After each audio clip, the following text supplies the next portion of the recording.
What's up, guys? Welcome back to the channel.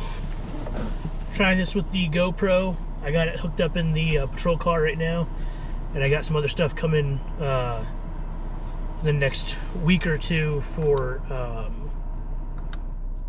making videos not in the patrol car.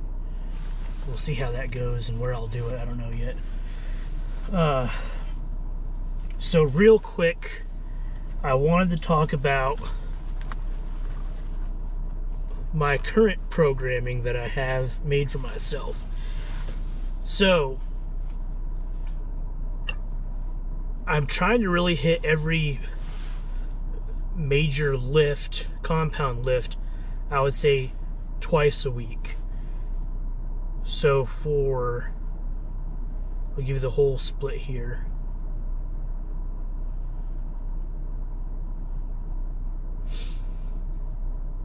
So for my training schedule, I have Monday is deadlift 1 and then cardio / medley.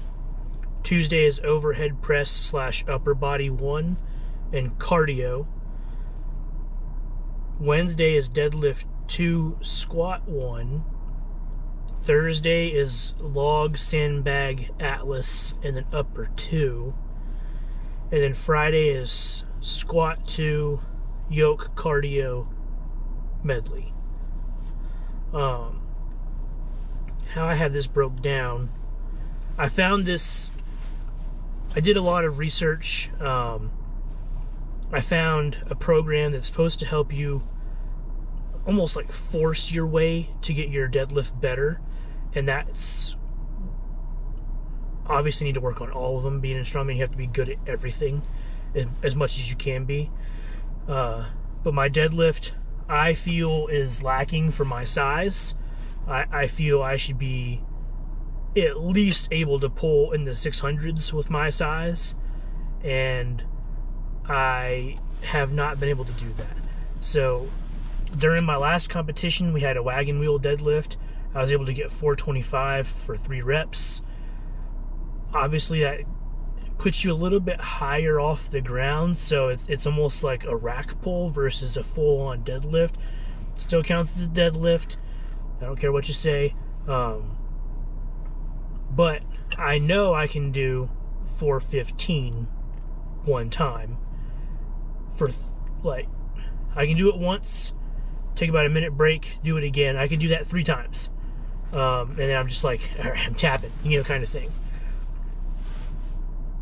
So this deadlift, how it's broke down, week 1 you're going to do 405 for 3 reps, and then after that you're going to do volume sets essentially. So you break it down.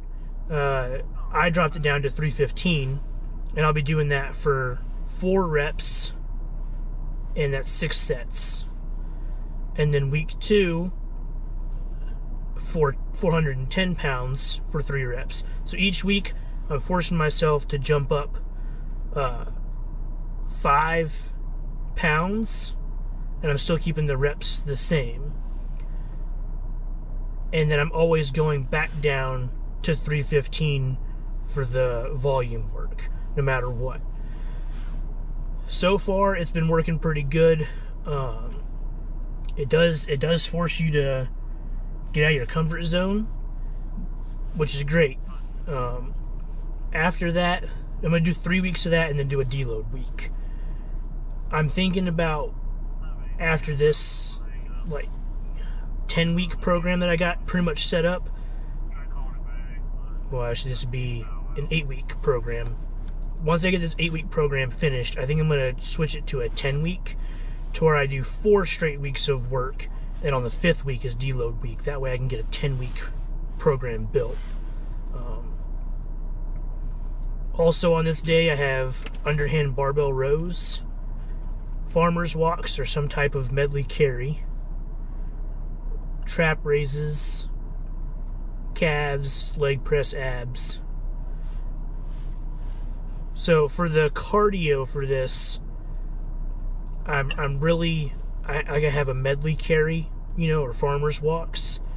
I'm trying to focus the cardio towards event specific because I feel like it stresses your body out a little bit more for what you're going to be doing, and that's important. Train like you fight, fight like you train. Something that was ingrained in me. I'm not going to be running 3 miles as a strongman. There will be times where I have to do medleys, which is why I've got that built in my program. So that's Monday. Let's go to Tuesday. Tuesday's overhead press / upper body. My overhead press is also, I've always struggled with upper body strength. No matter what I do, it's gotten better. It's just not where I want it to be. And honestly, none of this program, like nothing is where I want it to be, and that's a good thing. Because if you're not satisfied with it, it's going to force you to keep pushing. So my overhead press right now, I have it set for 120 for 1 to 3 reps, and I'll do that for 3 sets. So what that's doing is essentially, if I can only get 1 up for that set, that's fine. But I gave myself buffer room, because if I can get to 3, then I know, like, once I get to that number, I know I'm good. I can keep pushing for the following week. And then I will drop it down to 100, and I'll do 4 reps for 6 sets. And then I have cable row, hammer curls. I have in here dumbbell overhead press or Smith machine overhead press with a focus on volume. Last week I did the dumbbell overhead press. After doing the other overhead presses for that heavy, for what it was, I was already really fatigued, so the volume was a little bit harder to get, I think, with dumbbells, because all the accessory muscles were fatigued as well. That's good. That's, keep pushing through that. I think this week I'm going to try Smith machine. This coming week I'm going to try Smith machine, and we'll see how that goes, and then I'll get back to you guys and see which one I think is better. Obviously, you can load more on a bar, and yeah, people will knock the Smith machine all the time. I really don't care. It's cool because you have that simple safety feature. All you have to do is flick the wrist a little bit, and then you're safe, essentially. If you're going to drop it or it gets too heavy, whatever. I have barbell behind the back wrist curls. And then I have alpha grips. I love alpha grips. The little expandy thingies, and then you got the squeezy little donuts. Awesome. Cops love donuts. Those are the best donuts you can get right there, the alpha grip donuts. Triceps overhead extensions. These ones I watched, I want to say it was Mitch. It could have been somebody else. I don't know. I've been watching a lot of YouTube stuff lately, trying to get everything dialed in. But with this one, you really want to make sure that you lock out that overhead and try and get your arm as straight up. That way, when you do raise, you already have a little bit of that stress on the tricep because you're getting it up right here. I'll try and show you in a video, or if I can find the video that I saw it in, I'll try and put that in down the road so you guys can see what I'm talking about. And then just the cable tricep push down. That's Tuesday. Wednesday, deadlift / frame lifts. Light to moderate, 4 sets of 10. Calf raises, glute bridge, zercher squat, zercher, I don't know, whatever, I don't care. I just know what it is and I do it. Leg press, leg extension, and then core. For core, I like to do cable crunches or the crunch machine. I just feel like moving that amount of weight with the core mentally it makes you feel like you're doing more than just like sit-ups or planks. Obviously sit-ups and planks they have their place, but I feel like if you're moving weight mentally, then it's going to make you happier anyway. Thursday, upper 2, so that's going to be log clean and press. And I have this one heavy and volume. It's almost like this whole day right here is almost like an event day. Thursday is. I have log clean and press heavy volume, then sandbag to shoulder medley. And that's where I'll have 3 to 5 sandbags lined up. I'll just go run, lift it up, try and get to my shoulder, and all that. Keep going to each one until it's done. Rest, then you do an Atlas stone medley, and then arm over arm sled pull.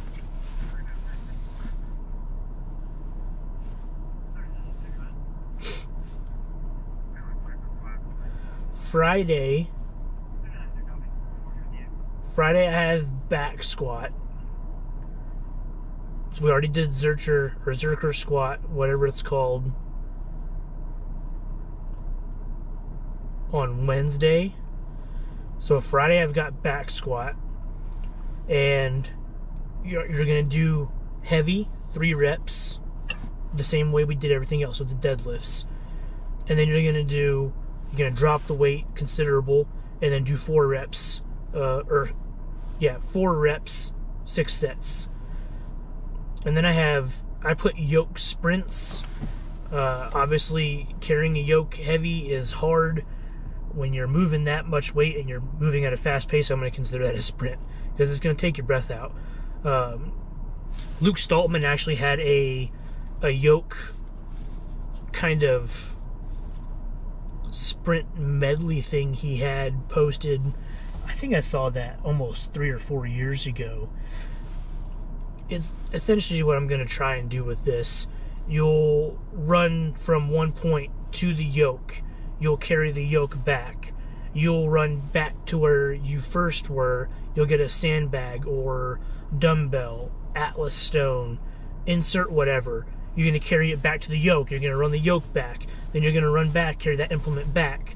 And you can add as many implements as you want, but essentially you're just going back and forth, moving this yoke a couple times and then adding other stuff to try and get your body stressed out and get some good cardio, good lung, volume expansion going in.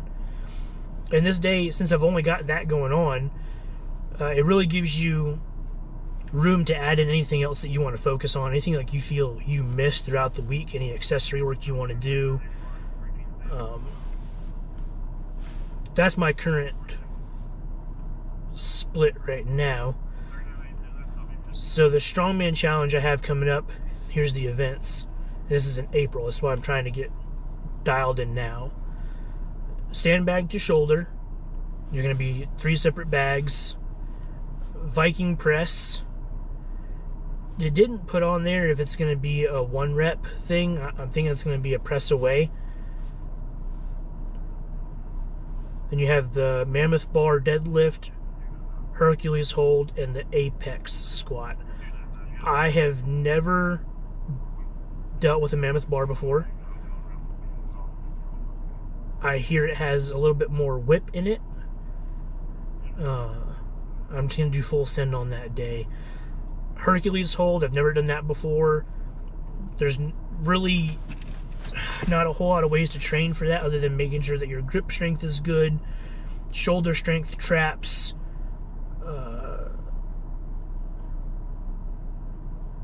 you could do like the cable machine, get on each side and try and hold it.